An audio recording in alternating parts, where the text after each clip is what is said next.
mañana, porque estuvimos escuchando Heroes de David Bowie y antes de eso conversando de la COP26 que se realizará en Glasgow, Escocia.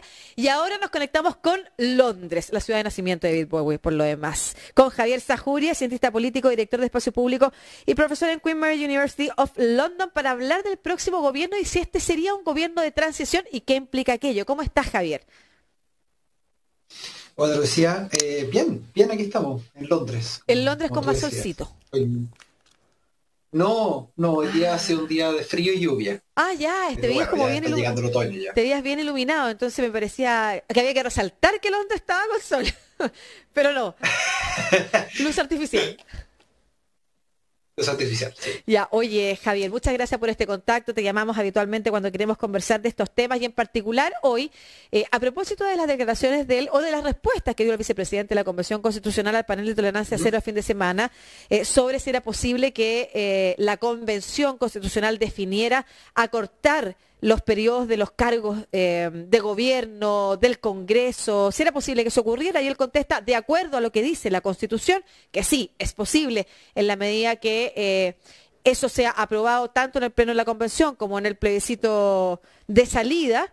Entonces nos pusimos sobre la mesa un tema que nos parece relevante y que es transparentar si el próximo gobierno podría ser o no un gobierno de transición que fuera distinto a lo que conocemos o a lo que hemos estado acostumbrados desde los 90 en adelante. No voy a decir el gobierno de Elwin porque ese también fue un gobierno al que se le cortó el periodo y es parte de lo que tenemos que conversar. La gente se le olvida que eso ocurrió antes y no muy lejos en nuestro país. Entonces, partamos por esa pregunta. ¿Sería el próximo gobierno, y sería bueno que lo transparentáramos, un gobierno de transición? Mira, yo prefiero hablar de un gobierno de implementación. Alguien me retó una vez porque dije que todos los gobiernos implementan cosas, es cierto, pero prefiero a implementar la nueva Constitución. Porque en estricto rigor no sabemos bien qué es lo que va a salir. Puede perfectamente que las normas de la nueva Constitución, una vez aprobadas en el plebiscito, contengan que las actuales autoridades continúen en sus cargos, como un poco el espíritu de la primera parte del artículo de la Constitución que habla del tema, creo que es el 138, si no me equivoco. Sí. Pero también puede ocurrir que establezca cambios al sistema político. Y esos cambios al sistema político pueden ser pasar a un sistema semipresidencial o parlamentario, eso puede significar establecer un Congreso unicameral, en cuyo caso la Constitución va a tener que definir también ¿cómo va a ocurrir eso? O sea, si por ejemplo las actuales autoridades van a terminar su mandato o si se van a convocar elecciones para elegirla, si el Senado termina automáticamente su trabajo y por lo tanto todos los senadores y senadoras quedan sin pega o van a durar hasta los 4 años. Hay una serie de preguntas que la misma convención va a tener que resolver en la construcción de sus reglas y en la construcción, no de sus reglas, en la construcción de la Constitución y que va a tener que ser aprobado. Entonces, esto es un tema y se discutió latamente en la Comisión Técnica y en el Congreso en las distintas comisiones en las que se trabajó la reforma. O sea, la reforma que habilitó no el es un proceso tema nuevo. constituyente. Exactamente. O sea, no es un tema nuevo, pero claramente el gobierno que tome a cargo esto, quien sea que gane en noviembre o diciembre a esta altura, va a tener que implementarlo. Va a tener que implementarlo una vez que sea aprobado si es que es aprobado por el plebiscito. Estamos asumiendo que el resultado sea aprobado, pero siempre está la posibilidad de que no lo sea. Sí, no nos vamos a meter en la discusión pública que ha habido respecto de si Jaime Baza está diciendo algo correcto o no. Eso ya lo definimos también. Estuvimos con Claudio Fuentes hace unos días conversando específicamente de lo que dice el artículo 138 y como señala nuestra Constitución de que eso es posible que suceda, sino que nos vamos a meter en esto que tú señalabas. Esto no es algo nuevo. Y se ha creado una especie de sorpresa, temor, discusión en la opinión pública, cuando quizás lo que mejor hay que hacer es efectivamente transparentarlo y saber enfrentar esa discusión con esta información de base, no solamente en quienes están tratando de llegar a la presidencia, sino que también en la ciudadanía. A mí me parece como relevante que sepamos cuáles son las características que debiera tener el próximo gobierno, el que tú llamas de implementación, yo decía de transición, porque además nos hará transitar precisamente posiblemente hacia ese nuevo, quizás, o régimen de gobierno o régimen de Estado. Y mira, te voy a comentar un tuit que pone esta mañana la ex ministra de la Mujer, Claudia Pascual, que está postulando al cargo de senadora. Este es exactamente mi compromiso, Daniel Núñez. Le contesta a su compañero de partido, ¿no es cierto? Ser una senadora que vote e implemente unicameralidad y así poner fin al Senado, que es la postura con la que ella espera también la convención se acuerde en la convención. No se justifican dos cámaras, solo dilata la tramitación legislativa porque Chile despertó. Transformemos y despertemos al Senado. Y es la primera vez que yo leo a una candidata al Congreso hoy transparentando que ella está disponible a lo que la convención decida, que me parece un debate relevante. O sea, es importante que el gobierno o quienes postulan a los cargos, ya sea de gobierno o Congreso, se pongan a disposición de la discusión constituyente o, al contrario, como señalan algunos, es un acto de fe pública que la gente sepa que cuando elige a un candidato presidencial o vota por un presidente o presidenta, está votando por la cantidad de años que se estipula. Mira, es súper interesante el tema. Voy a hacerme autobombo. Yo escribí en septiembre del año pasado una columna que se llamaba Un gobierno de implementación, que era precisamente este tema, porque en el fondo nosotros hemos visto lo que pasa cuando tienes un gobierno que no es suficientemente cooperativo con la convención, que es lo que estamos viviendo ahora. Hemos visto los temas de presupuesto, hemos visto los problemas de implementación al inicio, y por lo tanto sabemos perfectamente, porque la convención no ocurre en un vacío, no ocurre en un espacio cerrado donde los y las convencionales están discutiendo con absoluta prescindencia de lo que ocurre afuera de ellos. Al contrario, están en diálogo constante con otros poderes del Estado.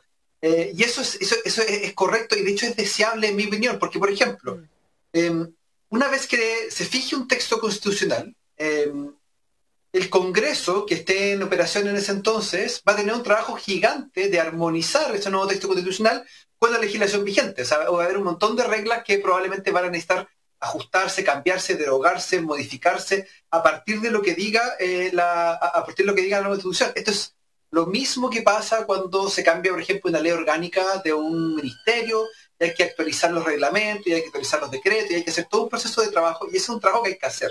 Por lo tanto, es súper importante que mirando las elecciones, nosotros sepamos si las personas que van a asumir estos cargos, que van a asumir el Ejecutivo, que van a asumir el Congreso, están disponibles a hacer ese trabajo.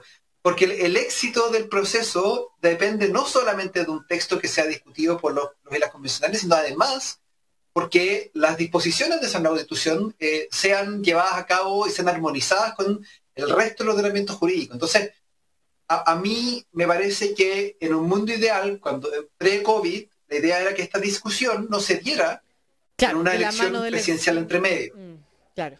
Exactamente. Entonces, eso ya no ocurrió. Tenemos una elección presidencial y parlamentaria por medio, por lo tanto, es inevitable que la discusión de esa elección esté, no creo que sea contaminada, influenciada por el proceso constituyente, y está bien que así sea, porque en el fondo las autoridades que sean electas en diciembre y que asuman en marzo, tienen que saber que su mandato puede estar condicionado a lo que establezca la nueva Constitución, que las mismas personas que los eligieron van a aprobar.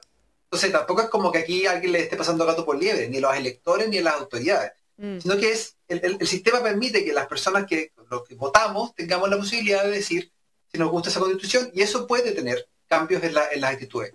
Claro. Yo creo que el único, yo recuerdo que puede que esté equivocado que sea el único, pero yo recuerdo que Gabriel Boric ha sido el único que ha dicho en algún momento que él esperaba, si era presidente, terminar la presidencia con menos poder del que entraba, en alusión a este mismo elemento, que el proceso constituyente iba a reducir el poder de la figura del presidente. Claro. Ese es el tipo de preguntas que uno debería hacer a los candidatos. Es como, claro, ¿usted está dispuesto, está disponible a ponerse al servicio de esta nueva constitución que va a ser votada por la ciudadanía, o va a ser una traba a ese proceso? A mí me parece súper importante esa pregunta, porque efectivamente estamos acostumbrados o acostumbradas a elegir presidente, incluso a veces, o presidenta, incluso a veces con una mirada muy cortoplacista, de si me ofrece trabajo o no me ofrece trabajo, si es muy cortoplacista, además en el contexto de gobiernos que duran lo que duran en nuestro país. Entonces, efectivamente es muy difícil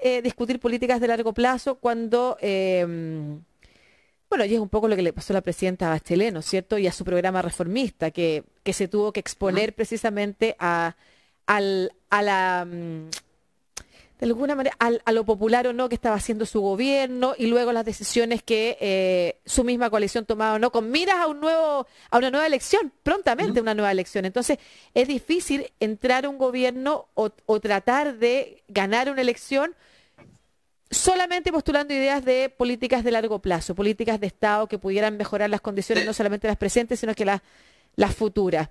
Pero me parece clave la discusión hoy, pero también clave que la ciudadanía, que nosotras, sepamos como dilucidar o nos hagamos la pregunta de qué es más importante hoy.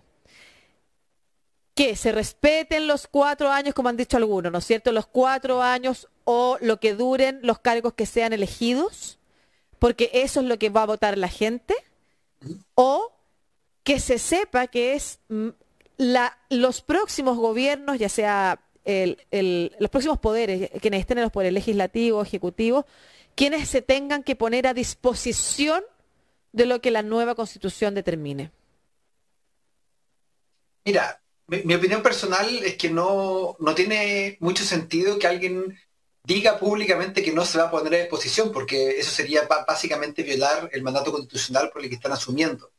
Aquí cualquier persona que asuma un cargo de representación popular en marzo lo va a hacer bajo los términos de la actual Constitución, y los términos de la actual Constitución establecen claramente el proceso constituyente en el que estamos hoy día. Si del resultado de ese proceso constituyente esa persona pierde poder porque su cargo es modificado de forma sustancial, es la forma en que lo define el artículo 138, o es eliminado, le corresponde por el compromiso que tiene ante la Constitución de cumplir ese mandato. O sea, y yo entiendo que eso puede ser quizá un poco leguleyo, plantearlo en esos términos, pero no es puramente de regulación, sino que tiene que ver con el espíritu con que uno tiene que asumir ese tipo de cargos.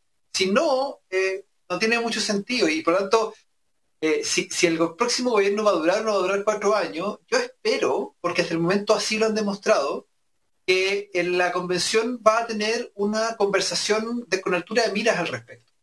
Y a mí me sorprendería mucho que exista un afán de venganza, por ejemplo, si es que llegara a ganar, qué sé yo, Sichel, que muchos plantean que es como lo que no le gustaría a la convención. Todo uno que hubiera 2/3 para esto, y que además simplemente por un afán de revancha quisieran adelantar el término de un mandato constitucional del presidente o del Congreso. Si eso ocurre, mi impresión, y de nuevo, a vista de lo que hemos visto de la discusión que se ha dado en la convención, a pesar de que ha habido momentos y que han tenido polémicas y todo, han sido bastante serios, bastante complejos, yo esperaría que ellos tengan la misma responsabilidad que han tenido hasta ahora, y si van a definir que corresponde cambiar las autoridades y que sus periodos no terminen de la forma en que se esperaba que terminaran, lo hagan porque hay una razón fundada, y eso tiene que ser refrendado en un plebiscito además. O sea, no es como que la decisión quede en ella.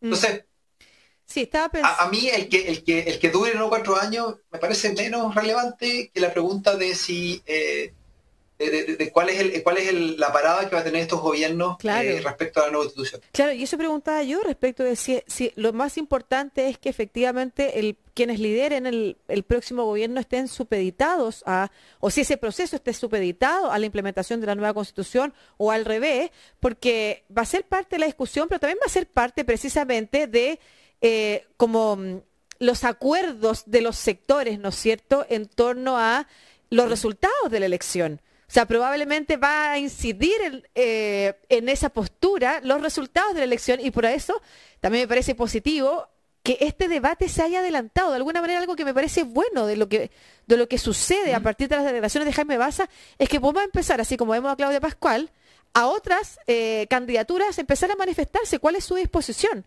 respecto de qué es lo más importante, y si lo más importante es que se implemente una nueva Constitución con lo que decida la convención y luego sea ratificado por el pueblo en el plebiscito, entonces a eso hay que ponerse a disposición, y no empezar a generar estas trabas que tú sabes que forman parte de la discusión política fuera de las oficinas y luego en los plenos probablemente, ya sea en el Congreso o acá, en la convención, para modificar según conveniencia. Yo creo que eso es importante como adelantar. Y ahí Las definiciones presidenciales me parecen fundamentales. No sé si viste tú el primer debate presidencial que se realizó la semana pasada. La primera pregunta que se le hizo sobre el cuarto retiro. ¿Qué tiene que ver el próximo gobierno con el cuarto retiro? O sea, poco y nada. Versus lo importante que sería, por ejemplo, que las candidaturas presidenciales se manifestaran respecto de qué tipo de disposición, acuerdo, trabajo va a tener o vinculación va a tener con la Convención Constitucional y de lo que haya emane.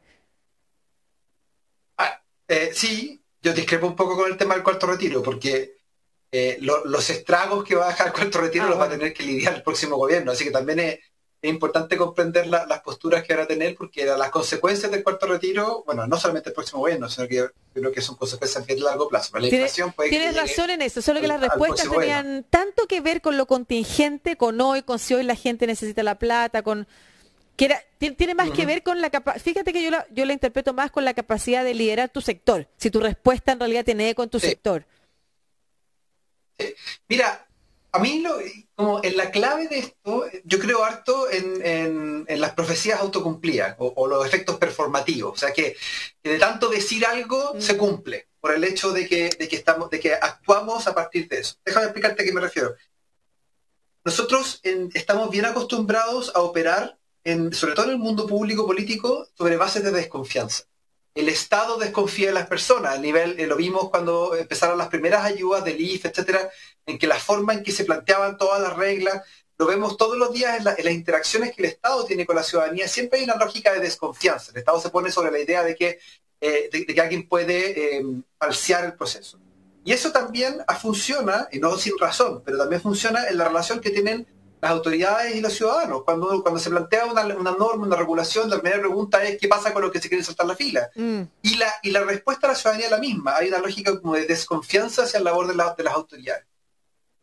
Hasta ahora, y esa es mi opinión, la convención ha cumplido con las expectativas y probablemente las ha superado las de muchos. Sí, claro. A los 2 meses y medio de tener un reglamento trabajado es algo bastante... Y entre el reglamento, y más allá que podemos tener acuerdos o desacuerdos en pequeños elementos, es bastante completo y complejo. Y la verdad es que yo entregaría cierto nivel de confianza al trabajo de la convención, porque los incentivos de la convención parecieran operar de forma distinta a los incentivos fuera de la convención. Uno de los mejores ejemplos, el polo de centro de la convención, donde se está concentrando la toma de decisiones y se está orientando el trabajo de la convención, está entre el colectivo socialista y el Frente Amplio. Una coalición que en las elecciones no existe, porque en las coaliciones en el caso del colectivo socialista o el PS está junto con el resto de los partidos del nuevo pacto social, y el Frente Amplio está en conjunto con el Partido Comunista de Chile Digno. Partido Comunista de Chile Digno, que por lo demás ha estado en contra del Frente Amplio durante el trabajo de la convención, y se ha aliado con la ex representante del pueblo, el pueblo constituyente y los pueblos originarios. Entonces, nosotros estamos viendo comportamientos políticos de la convención que no tienen un correlato directo con lo que uno esperaría de las coaliciones políticas que se están dando hoy día en miras a la elección. Por lo tanto, yo creo que la convención de verdad está actuando con una altura de miras distinta a la que, por ejemplo, vemos el Congreso y vemos a las personas que están participando en la elección. Y eso me da confianza, y puede que me esté equivocando, y puede ser que en 3 meses más estemos diciendo, pues la convención lo hizo mal y estamos todo mal, pero por ahora creo que hay más razones para confiar en el trabajo de la convención que desconfiar. Y yo creo que ese es el punto. Mi impresión es que los incentivos tendrían que ser incentivos muy perversos para que en la mira de la convención esté un cambio radical al sistema político con el solo objetivo de votar una presidencia. De votar el gobierno próximo. O sea, claro, o sea, tendríamos que básicamente pedirles que implementen el parlamentarismo solo porque les cae mal el presidente. Sí, claro. No tiene sentido. No, y considerando además que no solamente está el filtro de la discusión constituyente, que se tiene que aprobar por 2/3, después viene el plebiscito, también. Ahí está el filtro de la ciudadanía, que también es un espacio al que, o sea, también somos seres a los que podemos otorgarnos confianza. Estamos siendo un ejemplo también de cómo resolvemos una crisis institucional, política, social, institucionalmente. Y recuerdo, de hecho, lo que tú señalabas respecto de lo importante que son los gobiernos de implementación, de implementar lo que sea que que arroje la nueva constitución. Recordé la conversación que tuvimos acá con el que fue presidente de la Asamblea Constituyente Ecuatoriana y nos decía precisamente el problema que tuvo esa constitución es que quedó muy bonita redactada, pero que fue malamente implementada precisamente porque no tenía un gobierno que la acompañara, que no haya acompañado esa implementación. Entonces, ¿qué fundamental es? Entonces, si bien confiamos en la convención y confiamos en la ciudadanía, también confiar en el que la postura de quienes vayan hoy a las elecciones de los distintos cargos que se van a elegir en noviembre sea también la de colaborar con la implementación de esta nueva constitución y ver eso en los debates. A mí me parece que es importante y por eso rescaté el tuit de Claudia Pascual señalando, lo que ella está diciendo es, yo voy de candidata a Senado, pero yo quisiera que hubiera un Congreso unicameral. Eso significa que el Senado no existiera. Si tengo que salir, tengo que salir. Y estoy de acuerdo con eso y me parece que esa es la disposición que ojalá podamos ver en el resto de las personas que se postulan a los distintos cargos. Muchas gracias, Javier Sajuria, por esta súper interesante conversación, además que da cuenta de lo importante que resulta y lo mucho más profundo que resulta o que debe resultar las declaraciones que dio Jaime Baza el fin de semana. Como tú señalabas, de una información que es conocida por quienes siguieron la discusión constituyente, la reforma y la discusión que se llevó en la mesa técnica, en quienes conocen efectivamente el articulado. Lo esperable que es también sabiendo que no es algo nuevo ni un invento de este proceso, es algo que ha pasado en Chile, lo decíamos al inicio, pasó también en la transición del gobierno de Elwin, que se cambió el periodo por el cual efectivamente iba a durar esa presidencia y que forma parte también de los procesos de instalación en el mundo cuando se realizan estas modificaciones tan fundamentales también. Y es lo que queremos avanzar rápido hacia ese nuevo Chile. Así que muchas gracias, Javier Sajuria, cientista político, director de Espacio Público y profesor en Queen Mary University of London, por tu tiempo siempre. Un abrazo. Gracias, Lucía, un abrazo. Les queremos contar que en las farmacias de la Liga hay un amplio